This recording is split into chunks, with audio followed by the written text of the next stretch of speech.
السلام عليكم ورحمة الله وبركاته. آه، عاتلنا برضو لود صعب أو ضغط، مش عارفين نخرج أبدا من عباءة مشكلة الانسحاب، القرار الغبي الذي اتخذه محمود الخطيب. ومش هقول مجلس الإدارة لأن في ناس عقلاء، وعلى رأسهم طبعا رئيس مجلس إدارة نادي الأهلي القادم في المستقبل القريب إن شاء الله، حسام غالي. وزي ما قلت وبقول هو الذي سيعيد مبادئ النادي الأهلي اللي بجد، اللي احنا كنا نعرفها من واحنا زملكاوية وكنا نعرف، كنا بنقول لكم يا جماعة اللي بيعمل غلطة في النادي الأهلي من غير ما المجلس يقول أو يعيد. زمان طبعا أيام بقى الإدارات المحترمة و انا بقول انا ما اعرفش اصلا الناس الجديده دي مين. انا مش مركز غير على بيبو وغالي ومرتجي طبعا، باعتبار انه ايه كثير الفزلكه، يعني فزلوك. فيبقى طبعا حسام غالي معشوق الجماهير الزملكاويه قبل الاهلاويه، وكل قرار بيتاخد من الخطيب لا يرضي جموع الكوكب لا يتفق مع هذا القرار حسام غالي إطلاقا. وعلى هذا حسام غالي يعني إيه مش على الحجر، مش مهضوم من محمود الخطيب لما يتمتع به من شخصية قيادية جبارة، يعني قادر من الآن وأتحدى أنه يقود سفينة النادي الأهلي. وزي ما قلت افتكروا مستقبلا، ربنا يحيينا ويحييكم يعني المستقبل القريب، حسام غالي من سيعيد مبادئ النادي الأهلي اللي احنا عرفناها رغم ان احنا مش أهلاوية. ما برضوش على فكرة قرارات كتيرة، وهو طبعا ضد قرار الانسحاب وضد قرار انه مش هيلعب الدوري وبتاع. وبخصوص قرار مش هيلعب الدوري ده، بيبو ناصح ليه؟ الماتش الجاي قدامه باين سنتين ويتلعب باين سنة ونص حاجة زي كده يعني مثلا مش هتلعب بكرة، مش هتلعب امبارح، مش هتلعب أول امبارح، مش هتلعب مثلا بعد بكرة، ده هيتلعب كمان سنتين باين بعد. ربنا يحيينا ويحييكم التوقف الدوري، يعني يكون ربنا يعني ايه يعني قضى باللي هيحصل وخلافه. ففتحة الصدر بتاع محمود الخطيب دي يعني ايه يعني ما يفهمهاش ويهرشها غير ايه الناس اللي زي حالاتنا اللي معاشرينه وعارفين هو على ايه وبتاع، ومش عارف ايه وظهري وجنبي ومش قادر وبتاع كده وكمامات ويتكلم واعمل كده وما يعمل يطلع حاجة تنقط يعني، انما ماشي. فاحنا بنقول لكم لو هو آه، الماتش هيتلعب مثلا امبارح اوله بكره بعده، اقسم بأمانة الله ما كان فتح صدره الفتحة دي، ولا يقدر وهيلعب الدوري غصب عن عين التخين. وهيقول لك احنا هنمشي يا عم غور يا عم، انت مصدعني لما تمشي يا عم العب مع الناس اللي مستهلاك. اقسم بالله هتروح في الحيصه بايظه. انت عايز تروح تلعب في الدوري السعودي وانت مفكر الدوري السعودي عندهم محمود معروف ولا البنا ولا قمر الدوله ده ولا عبد العزيز ولا بتاع ده البسيوني او بسيوني، الذكر الوحيد اللي في مصر اللي بيحكم بما يرضي الله، اللي يعني ايه اما بيجي بيلعبك يعني حسب بنالتي عليك على انبي في اخر دقيقه، فانت قلت لا ده في ناس بتراعي ربنا، ده ما ينفعش يحكم لي تاني. انت عايز نوعيه البنا معروف آه، الغندور يعني الى حد ما يعني كويس، الناس الجميله، حتى عبد العزيز السيد دخل في الفورمه، محمود ناجي ده بقى مع البرتيتا. فانت عايز الناس الجميله دي اللي ايه، اللي بتخاف قوي فما بتراعيش ربنا. انت عايز بقى تروح السعودية مفكر ان هم هياخدوا الناس دي معاك علشان يحكموا لك؟ لا يا حبيبي، ده في السعودية هتتشلحوا حرفيا. على فكرة تتشلحوا ماهوش لفظ عيب يعني، احنا طبعا بنلتزم بآداب رمضان، ورمضان كريم والحمد لله الواحد صايم يعني. ف ما تفكرش تروح تلعب. احنا هنلعب في الدوري الانجليزي او الدوري البرتغالي او الدوري الاسباني او الدوري السعودي. ويعني شفت كده حاجة على الفيسبوك بيقولوا ان آم،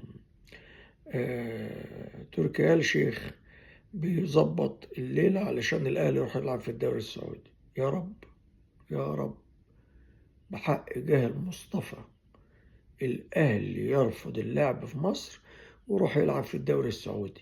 أول هام هيريحنا وشفنا بقى من وجع الدماغ ده، ونعيش بقى في سلام ونلعب كورة صح. نلعب كورة صح. ثانيا يبان بقى حجمه الحقيقي. الألوظة اللي هي معمولة له دي من هؤلاء الخونة مش هيلاقوها في السعودية، البلد المحترمة، بلد العدل، بلد الحق. ده الأهل السعودي، وما أدراكم ما الأهل السعودي نزل درجة تانية في السعودية. عايزين تاخدوا الأهل المصري يلعب في السعودية، عشان تاخدوه ليه شرط واحد: تاخدوا الحكام الخونة دول معاكم علشان يحكموا في السعودية، وإلا تبقى فضحت الأهل المصري ده بجلاجل، بجلاجل هيتفرج عليها القاصي والداني.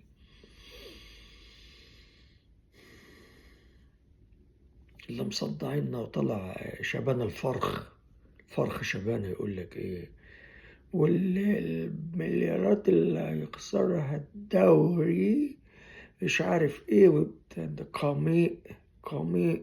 يا ساتر استر يا ستار، يا ساتر. الناس دي بقى انتوا عارفين اصلا، انا معاشر شوبير ومعاشر شبانة ومعاشر الناس دي كلها زمان بقى ايام مودرن سبورت والحاجات اللي القنوات اللي كانت طالعة زمان دي. واكيد برضو ما اعرفش معظم حضراتكم ممكن ما عاشهاش وبتاع. هو شبانة ده كان بقول لكم كان زملكاوي، وكان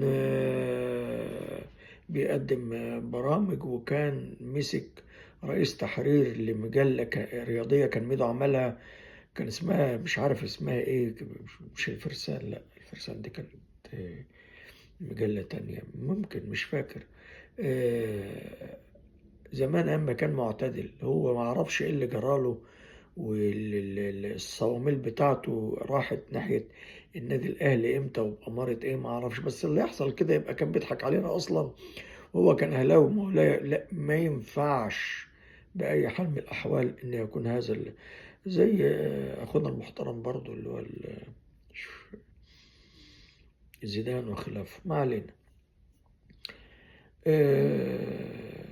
يبقى قرار تأجيل أو عدم لعبه في الدوري لحين البت.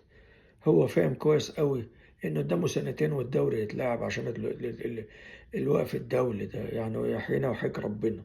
فهو يعني فتح صدره قوي عشان عارف أصلا من الماتش بتاع بيراميدز ده للسالو بتاع، يعني شوفوا قد إيه، فيعني إيه تكون ان شاء الله اتعملت. فالناس اللي عماله بتكركب ورجلها بتكركب ده، لا يمشي من الدوري ولا يمشي ولا يقدر يمشي، ولو مشي يغورهم عادي يعني. إيه المشكله يا جماعه؟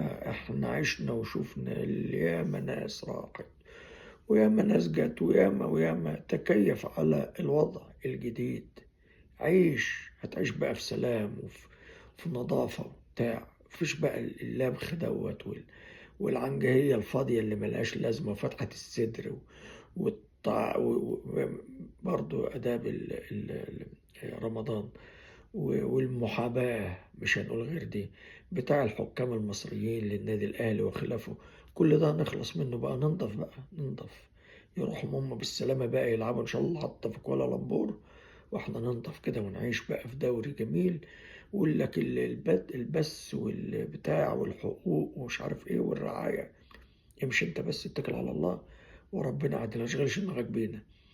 يعني الفرخ شبانة والناس اللي على شكلته ده الدوري ده مصر هتبوظ، ده الكرة هتبوظ، ده الإعلام، ده الرعاية، ده يا عم بس احنا هنتكيف مع الوضع، ما تشغلش دماغك. واحد بيشتغل بيجيله 30-40 ألف جنيه في الشهر، جه لقى نفسه بيشتغل ب10 آلاف، هيعرف بقى يعيشه، بدل ما كان بياكل آه، سيمون مش عارف ايه، هياكل بقى فول بالزيت الحار وبتاع، وعايش ومبسوط ومزاجه حلو. ما تشغلوش دماغكم يعني. مش هقول لك الله يا مصر، مصر فيها ناس محترمة، ناس رجالة تخرج بس عن عباءة النادي الأهلي وما يسببه النادي الأهلي من مظلوميات ومن بتاعات والدنيا هتبقى جميلة زي الفل، وبألف سلامة، والقلب دعيلك وهكسر وراك وزير. اتكلوا بس انتوا على الله، سيبونا في حالنا، روحوا العبوا في أي مكان، واحنا إن شاء الله الدنيا هتبقى جميلة وزي الفل. وكل الدعم للكابتن حسام غالي اللي كان ضد الانسحاب من الماتش، اللي ضد الانسحاب من الدوري، اللي ضد كل القرارات الغلط اللي بياخدها محمود الخطيب، اللي مش موافقة أبدا مبادئ النادي الأهلي. يعني انتوا طبعا يعني سيد العارفين ان هو كان ضد رجوع كهرباء، كان ضد شراء إمام عاشور، كان ضد كل ما هو مختلف عليه في النادي الأهلي. تجد ان حسام غالي هو صاحب الجانب المضيء من آه، آه، ثوابت ومبادئ النادي الأهلي. بيبو طبعا عايز يلغي الدنيا دي، بس كل ما يجي يتصدم في حاجة يلاقي الناس تقول له اليوم من أيامك يا صالح سليم. تهرب، مش عارف يقعد لا على حام ولا على بارد، عايز يعمل بص، عمل كل الدنيا بطولات بالعبيط من الحرام، واعمل كل شيء يخطر على بال واللي ما يخطرش على بالك عشان ياخد بطولات، عشان تتكتب في تاريخه مؤخرا ابتدت الجماهير تتقلب عليه وتقول له امشي وارحل لأن ربنا يا ابني ما برضاش بالظلم. عاش الناس المحترمة من جماهير النادي الأهلي على دماغنا. ويبقى بقى القول الفصل، بيقول لك للأولمبية اللي هي ماهيش ذات اختصاص، ده اللي أنا أعرفه طبعا، واللي هي ما تبين وهنشوف إيه الجديد. يلا، سلام عليكم.